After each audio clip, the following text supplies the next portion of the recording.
Today we are making a Day of the Dead portrait. So it's a white skull on a black background and black lines to define the features, the eyes, nose, and mouth, and then also lines that help decorate it and color things in. So you'll want flowers and different bright colors and shapes on. Here are a few examples from real life also, and then here is the one that I made, cut out of white paper, and I used a teal green and yellow and orange. Here is half of the mask and how you fold it, and then that's what it looks like, just plain without any drawing. Here we go. Hello everybody, today we're talking about Dia de los Muertes, the Day of the Dead. So we're making a skeleton face, kind of a self-portrait if you will. We're making it out of white paper on black paper, and you might use a marker or a crayon. I wanted to show you how I made this to start off with first. What you need is a white piece of paper and fold it long and tall. And then what you're going to have is the top of the head shape, and then get smaller at the jaw, and then kind of round those parts. So I'm going to start from the fold side, come up, and here's the side of the mouth. There's right about at the ear, and then we're rounding around to the top of the head. Now here's the tricky part that you might need somebody to help with. The eye is about here. You want to fold this down or leave this as it is and cut out the same black circles at the same time. Now I can cut this shape, and it's not going to be the same shape as an eye. It's more of a circle for where the eye goes into it. Now this is a little small, I think, but all you have to do is go back in and cut a little more out, and then round that up. And so let's see what I've got. Okay, that's even more pronounced, and that looks fine. Either one looks great. So we have our head. This kind of looks like an alien compared to this one, but this is kind of a hockey mask. Anyway, it's different every time when I do it. I know what I need are the nostrils, because we don't have a nose anymore if you've been dead for a while. It's really just a hole here. And so I could look at different versions of this, but I've seen quite a few. You want to have your bones in the places. So what we're going to do, teeth are bones, by the way, if you didn't know. I'm drawing these lines so that I have my teeth straight, and I don't want to look like a coyote head so much. I want it to look pretty good. So I haven't decided how I'm doing the nose, but here we go. I'm just going to go for it. And I think I want a marker that's a little more juicy. Yeah, this one's kind of had its day. It's dead. It's the day of its dead. So bye-bye. I'm gonna grab another marker. I could do this with a crayon. I could do it with paint. There's my trusty black crayon. Let's go with that. And this will look fine. Now, one thing I want to do is save room to decorate. And I'm coloring this in dark because there's no nose there anymore. If you feel your nose, it's skin and cartilage. It's not hard bone.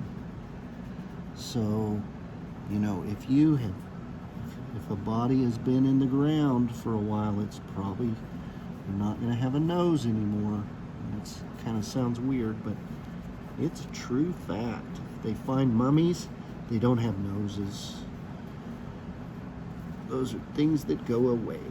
They're just for looks while we're alive. Now, we get to start designing. And a lot of times on a Day of the Dead sugar skull head or something like this, you may have a flower, and you would put on things that the person that you are respecting, this person that passed away, this person we're honoring, maybe they have a love for flowers. Maybe they grew a certain kind of flower. I'm thinking about my great Aunt Lois that grew irises. So I would want an iris flower for her. My grandmother, Pauline, grew peonies. So that would be her flower, something that was special to her, and even cake or things like that that they made, or cookies or different things. Now, you start to plug in lines and colors, and here are the eyebrows. We'll get to the eyes in a minute. We'll just draw a white circle here, but we'll color in some of these parts. We're not going to color the whole thing, but just some things. Now, I need to decide what's on this part. I don't want just another flower. I could have some kind of line that comes and it decorates and it looks kind of cool. We'll see. That's what we're going for anyway. We're making designs on this. It's almost a mask, but we're calling it a skull. And then I have places to color in, and I have an intricate, kind of neat design.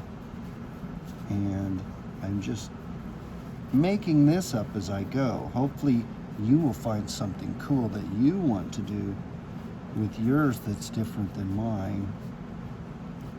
This reminded me I need to shave. Oh, okay.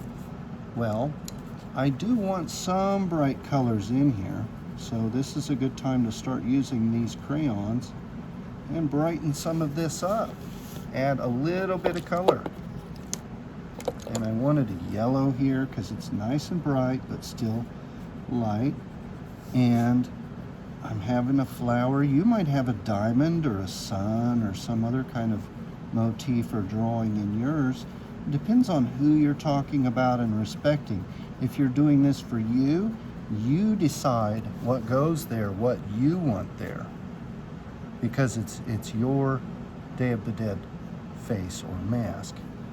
And then maybe think about just a little bit of limited color in here. And you want to leave black and white, but you also want to add some color. So please think about your decisions. And that goes under there, and that's going to look great. And I want to add a little bit down here just to balance out my color. And this is a really simple Day of the Dead kind of portrait, Dia de las Muertes. And this is going to be a fun decoration to hang up to honor an ancestor or somebody that has passed away that we love and we miss. But this is a really neat celebration of life and death, in this case, of the person that we're honoring.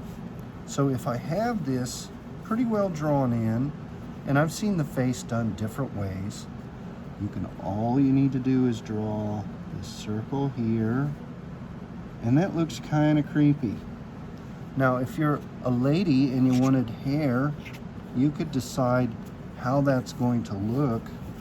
And I'm just drawing it on this background. Now, you could cut this out and put it on a blue piece of paper or something to look a little bit different. And there's not one way of doing it. This is just one way I've learned to do it. But I would like to see you draw a Day of the Dead skull face. It could be like a self-portrait, or it could be a tribute to somebody that you've known and loved that may have passed away. It may be somebody in your personal family. It may be somebody that you've known and loved. But here's my version of the Dia de las Muertes, Day of the Dead face and a mask. Or I'm just going to call it a face because I'm giving tribute to somebody that I've loved. And I've taken the time to add a flower and these lines and different colors that this person loved. And on this, I'm saying it's a female because I drew hair around it. So many different ways to do this. You could do this with marker on white paper. I did mine with crayon and paper. And remember, the way I did it is I cut the face in half by working out from the fold. And I folded this down so I could cut this shape out of it, just like when we did the luchador masks or any other kinds of masks that had eyes. So hopefully you can make your own Day of the Dead face and give tribute to the person that you're honoring. Remember what they liked or loved. Remember what they made or did, and add that into your drawing. I added this daisy flower, I added yellow, and I added green, and I added hair, and then eyes.